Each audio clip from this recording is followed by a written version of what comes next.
আজও এমন কিছু গল্প আছে যা একসঙ্গে থেকেও সম্পর্কটা দূরে। সেরকম একটি গল্প আপনাদের সাথে পাঠ করি আজকে। মেঘলা আর অরিন্দমের বিয়ে হয়েছিল প্রায় 30 বছর। দায়িত্ব, সংসার, আত্মীয়তা সবই ছিল, শুধু ছিল না তাদের মনের মিল। অরিন্দমের কাছে ভালোবাসা মানে দায়িত্ব, আর মেঘলার কাছে ভালোবাসা মানে মনের কথা বোঝা। একই বাড়িতে থেকে দুজনে যেন আলাদা একটা জগতে বাস করত।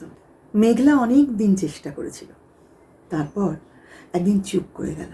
না, সংসার ছেড়েও নয়, অভিমান করেও নয়, শুধু নিজের ভেতরের একটা জায়গা আলাদা করে নিল।